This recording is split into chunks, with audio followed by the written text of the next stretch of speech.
నేను 3 సంవత్సరాలు హాస్పిటల్కి తిరిగా. అసలు నా బతకనని మా సందరూ వీళ్ళందరికీ తెలుసు. నేను ఇక్కడ పానీపూరి బండి వేసేదాన్ని నేను. మరి నేను ఉండబట్టి 40 సంవత్సరాలు ఈ రోడ్లోనే.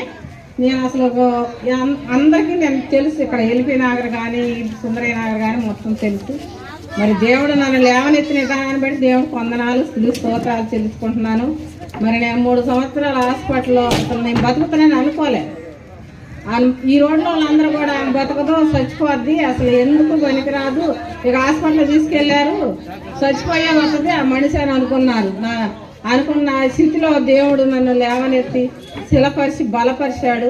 మరి నాకు ఆ పెద్ద ఆపరేషన్ అయినప్పటికీ 2 ఆపరేషన్లు అయినాయి. నాకు 2 ఆపరేషన్లు అయినప్పటికి కూడా మరి దేవుడు నన్ను ఎంతగానో లేవనెత్తిన విధానాన్ని బట్టి వందనాలు స్తోత్రాలు చెల్లించుకుంటున్నానండి. మరి నా గురించి, నా కుటుంబం గురించి ఎంతో